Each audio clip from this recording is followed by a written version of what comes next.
할렐루야. 우리 옆에 성경에서 합시다. 하나님은 당신을 사랑하십니다. 할렐루야. 예, 하나님 우리를 사랑하시는데 우리가 하나님을 사랑해야 할 것인데, 하나님을 사랑하는 것은 있고 뭘 사랑하느냐? 자기를 사랑한다는 거죠. 하나님 사랑하는 걸 잊어버리니까 자꾸 자기를 사랑하는 겁니다. 그러니까 하나님 사랑을 잊어버린 자들, 하나님 사랑을 잊어버린 게 아니라 자기 사랑이 커져서 하나님 사랑을 기억하지 않는 겁니다. 여러분, 자기 사랑을 내려놓고 하나님 사랑하시길 바랍니다. 아니, 목사님, 우리가 언제 자기 사랑이 그렇게 컸다라고 합니까? 우리가 하나님 사랑하는데, 하나님 사랑하는데 여러분, 감정이 조금만 올라와 보십시오. 문제가 조금만 생겨 보십시오. 살아가기 조금만 힘들어 보십시오. 하나님보다 환경과 여건을 바라보고 감정을 바라보고 기분이 안 좋아서 기도할 수 없고, 힘들었어서 하나님 앞에 나올 수 없고, 바빠서 예배할 수 없고, 수많은 문제들을 하나님보다 다른 것들을 앞세우고 있습니다. 여러분, 이 하나님의 사랑, 하나님 우리를 향한 사랑은 변치 않는데 우리가 이 하나님의 사랑을 잊지 않기를 주의 이름으로 축원합니다. 말씀의 제목을 읽어봅시다. 시작. 보내시는 하나님이다. 보내시는 하나님이라는 것은 하나님께서 출애굽하게 하셔서 이스라엘 백성을 그 애굽에서 보내셨다, 나오게 하셨다, 이렇게 볼 수 있지만, 또한 이것은 한편으로 보면 언약의 하나님이다. 하나님 언약을 기억하셔서 그 언약을 반드시 이루어 주시고 그 약속을 반드시 행하시는 하나님이다 라는 겁니다. 하나님은 변치 않으셔서 그 약속을 지키시고 그 언약을 반드시 이루어 주십니다. 문제는 인생들이 그것을 잊어버리고 하나님의 약속을 까먹고 세상과 환경과 여건 가운데 팔아버리기 때문에 그것이 문제다는 거예요. 하나님은 여전히 우리를 사랑하시고 우리를 향한 계획들을 가지고 있는 줄 믿습니다. 11장 1절에 여호와께서 모세에게 이르시기를 내가 이제 한 가지 재앙을 바로와 애굽에 내린 후에야 그가 너희를 여기서 보낼지라 그가 너희를 보낼 때에는 여기서 정령 다 쫓아내리니 했습니다. 결국 바로가 더 이상 잡을 수 없을 상황이 될 것이다. 그가 반드시 어떻게 하느냐? 쫓아낼 것이다. 자, 바로는 쫓아내지만, 바로는 이스라엘 백성을 쫓아내는 것이고 내보내는 것이지만, 하나님의 관점은 뭐냐? 하나님은 언약을 이루어 가시는 것이다 라는 겁니다. 하나님의 언약은 그냥 출애굽하는 것만으로 끝나는 것도 아닙니다. 이스라엘 백성을 번성케 하시고 그 애굽 땅에서 장대한 백성이 되게 하셨습니다. 그것도 하나님의 언약이죠. 그들을 거기서 나오게 하신 것도 하나님의 언약이죠. 그들에게 많은 것들을 받게 하신 것도 하나님의 약속이었고, 그 광야에서 이기게 하시고 그 광야를 지나가게 하신 것도 하나님의 약속이고, 또한 그들이 가나안 땅까지 들어가서 그 땅을 점령하고 그 땅에서 하나님을 예배하게 되는 것 또한 하나님과의 언약이다라는 거죠. 잊어버리지 말기를 바랍니다. 하나님은 계속해서 뭘 이루시냐? 언약을 이루어 가신다. 2절에 백성에게 말하여 남녀를 갖기 이웃들에게 은금 폐물을 구하게 하라 하시더니, 3절에 여호와께서 그 백성으로 애굽 사람의 은혜를 받게 하셨고 또 사람 모세는 애굽국에서 바로의 신하와 백성에게 심히 크게 배웠더라 하십니다. 야, 애굽 사람에게 은혜를 받게 하셨고, 은혜는요 그저 주는 게 은혜인데 세상 사람이 주는 걸 사실 은혜라 할 수 없어요. 지금 애굽 사람의 은혜를 받게 하셨는데 사실은 애굽에서 이 백성들이 얼마나 고생을 많이 했습니까? 그런데 거기에 비하면 이 은금 폐물을 받는다 해도 그게 은혜라고 볼 수는 없죠. 그만큼 고생했으니까, 그만큼 그런 시간들을 보냈으니까 그걸 은혜라 할 수 없습니다. 그런데 왜 애굽 사람의 은혜라 하느냐? 하나님께서 은혜를 더하셨기 때문에 이것을 은혜라 하는 겁니다. 애굽 사람들이 하고 있는 것이 은혜가 아니고 하나님께서 은혜를 더하셨기 때문에 은혜다. 우리는 은혜를 자꾸 착각합니다. 은혜를 교회 와서 기도하고 마음이 뜨겁고 말씀 들으니까 감동이 되고 그러면 그게 은혜다. 물론 그것도 은혜죠. 세상에서 우리가 누리는 많은 것들 또한 은혜다라는 겁니다. 우리가 직장에서 월급을 받습니다. 그러면 우리는 상사에게 은혜를 입었다 이렇게 생각합니까? 그렇지 않죠. 당연히 내가 한 것을 받겠죠. 근데 그걸 은혜라 생각하지 않지만 그것을 통해서 하나님의 은혜가 있다라는 거죠. 우리가 세상 가운데 살아가면서 우리에게 필요한 것들을 공급해 주시고 우리가 이 공기 가운데 호흡하고 이 생명을 유지하고 나는 알지 못하지만 수많은 자연들이 이 돌아가는 것 그 속에서 하나님의 은혜를 보아야 한다는 겁니다. 제가 이번 주 다큐멘터리를 보다가 참 깜짝 놀란 것이 있는데 산이 있고 바위가 있고 이러는데 우리는 그냥 바위가 있다 이렇게 생각하는데 돌이나 바위는요 이게 자연 속에서 흙이 뭉쳐지고 눌려지면서 만들어지는 겁니다. 근데 그 돌이나 바위가 깨어지고 깨어지면 조약돌이 되고 조약돌이 또 깨어지고 깨지면 뭐가 되냐? 뭐가 되겠습니까?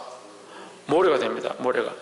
근데 이 모래가 어떻게 모래가 흘러서 어디로 갑니까? 바다로 강을 따라서 흘러서 어디로 가냐? 바다로 갑니다. 모래가 바다로 가야 뭐가 사는 줄 압니까? 모래가 바다로 가야 뭐가 살 것 같습니까? 산호가 삽니다. 산호가 모래가 없으면 죽는 거예요. 모래가 없으면. 그래서 모래가 흘러가야 산호가 산대요. 그럼 산호가 살면 어떻게 되냐? 산호가 저는 그냥 돌인 줄 알았는데 산호가 생명이래요. 생명. 이게 버섯도 이게 식물이다 동물이다 하기 애매한 종류죠. 그래서 균사라 그러죠. 균사라. 그게 너무 신기한 거예요. 그래서 산호가 반쯤 살아 있습니다. 살아서 그 작용을 하기 때문에 이 물고기들이 사는 거예요. 거기 물고기들이 사는 거예요. 그러니까 지구온난화가 되면 제일 먼저 파괴되는 게 뭐냐? 산호가 파괴되는 거예요. 온난화가 되면 산호가 파괴되고 인간들은 뭐하냐? 모래를 자꾸 가져가는 겁니다. 돌을 자꾸 캐갑니다. 석회물들을 자꾸 가져갑니다. 가져가면 뭐합니까? 건축하고 집을 짓습니다. 지구를 몇 바퀴 돌릴 만큼 많은 흙과 모래, 바위를 인간들이 캐가버렸습니다. 그러니까 뭐가 파괴됩니까? 예, 산호가 파괴되는 거예요. 산호가 파괴되는 건 뭐가 됩니까? 다른 고기들이 많이 죽어버리는 거죠. 지구온난화와 인간들의 무자비한 이 개발로 말미암아 이 산호가 파괴된다. 제가 그걸 보면서 왜 하나님 은혜를 알았느냐? 우리는요 진화가지고 싸우잖아요. 사람이 진화는 종에 진화합니다. 인간의 종자가 침팬지처럼 쥐처럼 있다가 이게 발전돼서 걸어다니게 된 그게 종의 진화예요. 근데 인간은 진화했다고 그만큼 주장하는데요. 자연이 하나님의 은혜 안에 섭리 아래 계속 이렇게 유지되기 때문에 인간이 존재하는 거잖아요. 산호가 이렇게 존재하고 모래가 흘러가고 풍화작용이 되어지고 그것이 물이 다시 증발하고 하늘에 구름이 되고 그것이 비로 내리고 그래야 이 자연이 계속 돌아가고 있는 것. 그것을 어떻게 진화로 증명합니까? 그건 진화와 아무 관계가 없습니다. 자연이 수억 년 동안 계속해서 똑같은 원리로 돌아가고 있는 것. 그렇기 때문에 인간이 여기서 유지하고 살 수 있는 거예요. 그게 하나님의 은혜죠. 그 하나님의 은혜를 우리는 기억도 하지 않고 생각도 하지 않습니다. 이 세상이 다 멸망해도요, 그게 하나님의 은혜로 우리가 너무 귀한 것을 누렸구나 생각하지 않는 거예요. 이 공기를 어떻게 돈 주고 살겠습니까? 여러분, 공기를 돈 주고 살 수 있습니까? 어느 공장에서 만듭니까? 예? 김성수 목사님, 공기를 어디서 만듭니까? 그럼 하나님 만드시죠. 어디서 돈 주고 살 수 없잖아요. 조희준, 공기를 어디서 사노? 공기를 어디서 사노? 공기를 살 수가 없잖아요. 근데 돈 주고 사지 않지만 너무나도 귀한 것을 우리가 먹고 마시고 있습니다.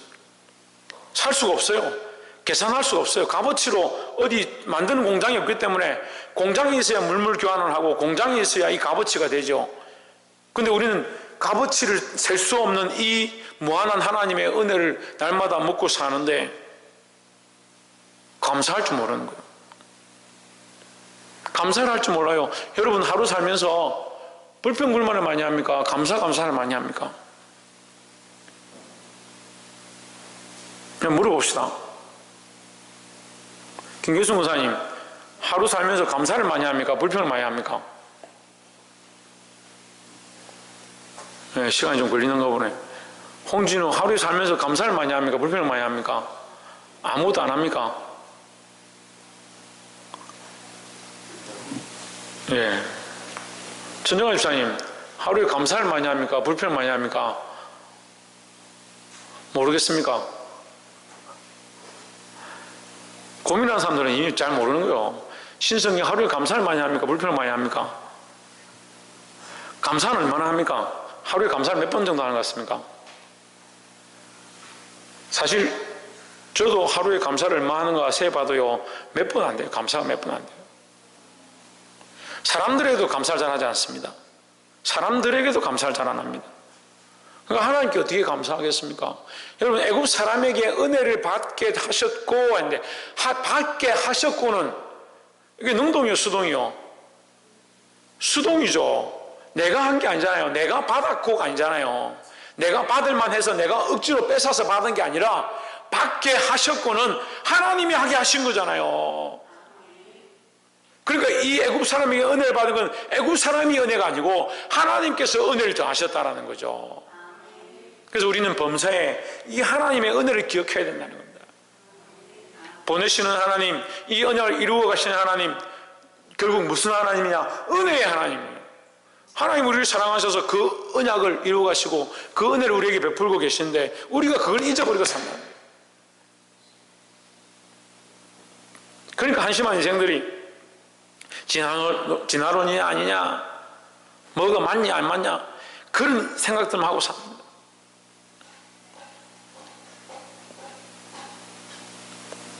사랑하는 성도 여러분, 이 하나님의 은혜를 잊지 않고 늘 감사하고 생각하시기를 주의 이름으로 축복합니다. 옆에 사람 봅시다. 범사에 불평보다 감사를 하나님께 드립시다. 범사에 불평보다 감사를 하나님 앞에 드리는 습관들을 드려야 되는 거예요. 그래서 잘 안 돼도 하나님 감사합니다. 하나님 감사합니다. 사람들 앞에서 이렇게 말하기 힘들면 감사합니다 하고 속으로 하나님 감사합니다 이렇게 하면 돼요. 하나님께 감사해야 돼요. 그 모세가 무엇이간데 백성과 바로 앞에 아주 위대하게 보였다. 이 백성들이 무엇이간데 노예인데, 노예고 종인데 그들에게 은혜를 입어서 은근 폐물을 받게 하셨다. 누가 하셨냐? 하나님께서 은혜로 하셨다라는 거예요. 이 하나님의 은혜를 잊지 않기를 주의 이름으로 축원합니다. 4절에 모세가 바로에게 이르되 여호와께서 이같이 말씀하시기를 밤중에 내가 애굽 가운데로 들어가리니 애굽 가운데 처음 난 것은 위에 앉은 바로의 장자로부터 맷돌 뒤에 있는 여종의 장자까지와 모든 생축에 처음 난 것이 죽을지라 했습니다. 결국 회개하지 아니하고 돌이키지 않고 하나님 앞에 그 삶을 바꾸지 않는 자들 결국 뭐밖에 없냐? 피값밖에 없는 게 피값밖에. 그리스도께서 우리를 위하여 피값을 흘리셨습니다. 여러분 잘 들으세요. 그리스도께서 우리를 위하여 피값을 지불하시고 우리를 구원하시고 사셨습니다. 그리고 우리가 그 은혜로 구원을 얻었습니다. 우리가 그런 자격이 되지 않지만, 그런데 인생들이 이 그리스도의 십자가의 은혜를 잊어버리면요, 이거 다 잊어버리고 하나님 사랑을 잊어버리고 살면서 나 구원받았다? 그럼 뭐만 남은 거예요? 뭐만 남은 거예요? 십자가 사랑은 잊어버리고요, 구원에 대한 것만 남아있는 거예요. 그러면서 자기가 구원받을 자격이 있다고 착각하는 거죠. 이미 잊어버렸는데, 이미 십자가의 이 감격과 내 안에 십자가의 흔적이 없어져 버렸는데 하나님 나를 구원하셨다. 그게 또 그것도 믿음이겠죠. 대단한 믿음입니다. 거짓된 믿음이죠. 거짓된 믿음. 믿음이 있다 하면서 왜 십자가를 잊어버리냐.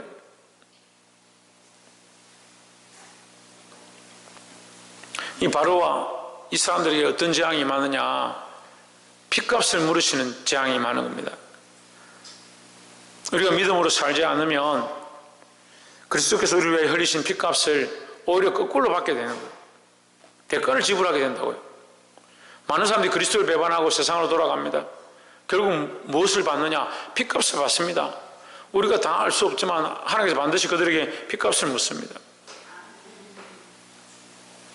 이 바로가 이 백성들을 핍박하고 백성들을 놓지 않습니다.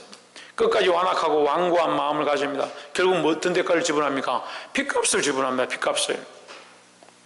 여러분, 우리가 정신을 차리고 깨어나야 합니다. 하나님께서 우리에게 뭘 베푸셨다? 은혜를 베푸셨다라는 겁니다.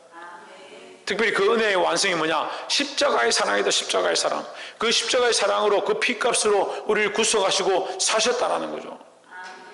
근데 그 은혜를 잊어버리면 뭘 묻느냐? 핏값을 묻는 겁니다. 우리가 믿으면 괜찮지만 믿지 않는 세상 사람들은 결국 어떻게 되느냐? 그 핏값을 하나님께서 물으시게 된다는 거죠. 너희가 예수님을 십자가에 못 박았지 않느냐? 그게 핏값이에요. 근데 우리는 예수님을 믿는다 하면서 양과 염소를 나눌 때가 있대요. 양과 염소를. 양과 염소를 나눌 때가 있습니다. 여러분, 우리가 좀 생각해 봅시다. 오늘 금요일이니까 좀 자유롭게 한번 생각해 봅시다. 양과 염소는 세상에 믿지 않는 자들은 다 염소입니다. 그러면 굳이 나눌 필요가 뭐 있습니까? 근데 교회 안에 양과 염소가 있는 게 문제죠. 다 믿는다 하면서 주여 주여 하면서 뭐가 있냐? 내가 주의 이름으로 선지자 노릇하고 했던 병자를 고쳤다라고 하는, 말로는 주의 이름으로 선지자 노릇하고 병자를 고쳤다라고 하는데 거짓된 신앙들 들고 있고 그리스도의 십자가를 잊어버리고 하나님의 사랑을 이미 희석해버린,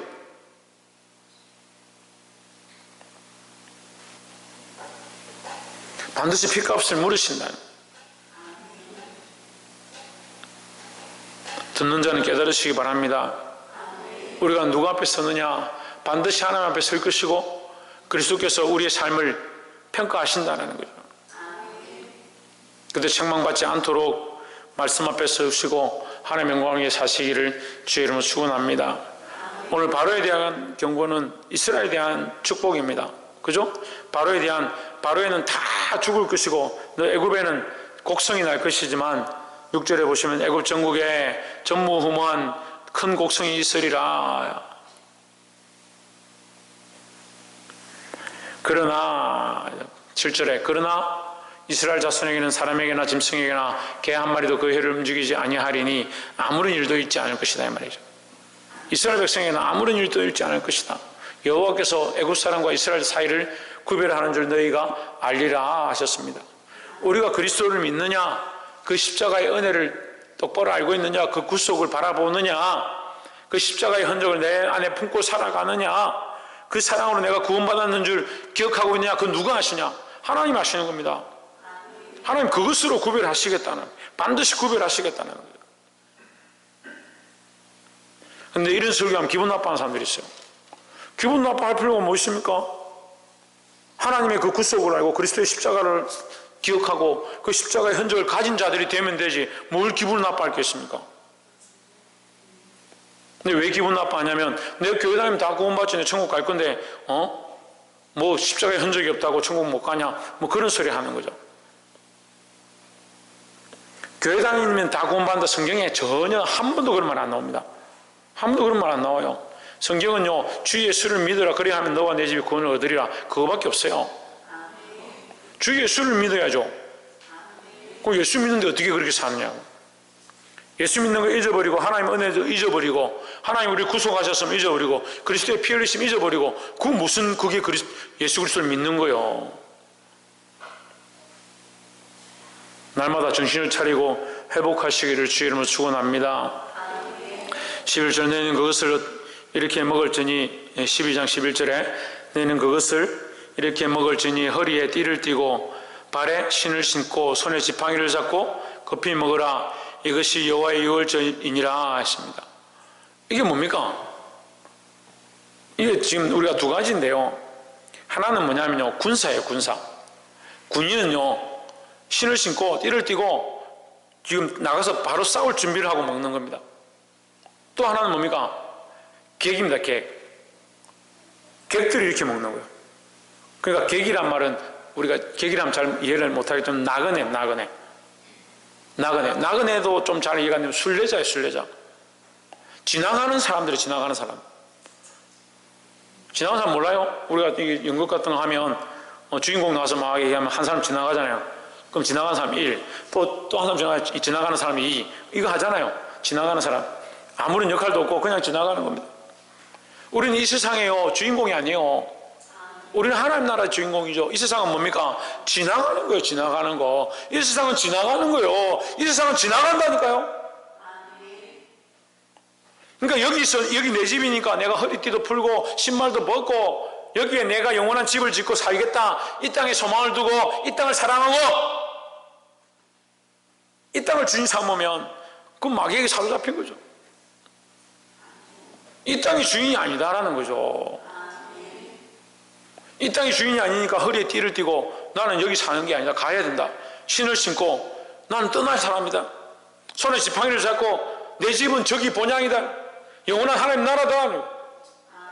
급히 먹으라. 이 땅의 것들을 취하고 거기에 즐거움에 빠져서 먹고 마시는데 향락에 시간을 다 소비하는 것이 아니고 우리는 그것을 빨리 내려놓고 하나님 나라를 바라보고 급히 가야 되니까 이것이 여호와의 유월절이다. 이게 구원의 날이다 말이에요. 구원의 날. 유월절은 한마디로 구원의 날이에요. 구원의 날. 하나님의 날, 구원의 날. 우리는 구원받은 백성으로 뭘 하느냐? 이 세상에 띠를 다 풀고 이 세상에 우리가 안주하고 여기가 좋사오니 그렇게 하는 게 아니라 허리에 띠를 띠고 발에 신을 신고 손에 지팡이를 잡은 것처럼 급히 하나님 나라를 향해서 걸어가는 자들이 되어야 합니다. 다시 말하면 세상의 소망을 가지고 세상이 원하는 대로 사는 게 아니라 하나님 나라의 소망을 가지고 하나님 영광을 위해서 달려갈 자들이 되어야 한다는 겁니다. 말씀을 맺겠습니다. 우리는 하나님의 은혜를 입은 자입니다. 하나님 뭘 하시냐? 보내신다는. 이 땅이 이 세상은 나그네 길 나는 다만 순례자 있으면 찬송에 보면 이 세상은 나그네 길이다. 나는 다만 순례자다. 어디를 향해 가느냐? 본향 하나님 나라를 향해 간다. 이 땅이 집일 것 같으면 하나님께서 여기 편히 쉬어라. 여기가 너희가 영원히 있을 곳이다. 이렇게 말씀하시죠. 그런데 아니잖아요. 떠나야 되잖아요. 그런데 많은 그리스도인들이, 많은 교회들이, 또한 많은 믿음이 있다는 사람들이 초점과 시각들을 어디에 가냐? 이 땅에 가자는 겁니다. 이 땅을 위하여 허리띠를 풀어버리고 신의 발에 신을 벗어버리고 지팡이를 내려놓고 먹고 마시고 즐기는 데 시간들을 다 써버리는 거예요. 사랑하는 성도 여러분, 정신을 차리고 깨어 일어나서 우리를 보내신 것이 하나님의 은혜인 줄 기억하고 우리를 부르신 것 또한 하나님의 은혜인 줄 기억하고 우리가 핏값으로 추구해야 될 것인데 이 어린 양을 잡아서 문설주에 발라서 넘어갔던 것처럼 우리를 향하신 하나님의 사랑, 그 그리스도의 피 흘리심으로 우리를 구속하신 이 사랑을 잊지 말고 이 땅에 머물지 아니하고 영원한 하나님 나라를 바라보고 믿음으로 사시기를 주의 이름으로 축원합니다. 하나님 나라를 향해 가는 것, 그 어렵고 힘든 길 아닙니까? 어렵고 힘든 길이라 생각할 수 있지만 이것 또한 은혜다라는 거죠. 그 길이 은혜의 길이고 이 길이 참 진리의 길이다. 이 주의 말씀을 순종함으로 영원한 하나님 나라의 즐거움을 맛볼 수 있는 저와 여러분 되시기를 주의 이름으로 축복합니다. 기도하겠습니다.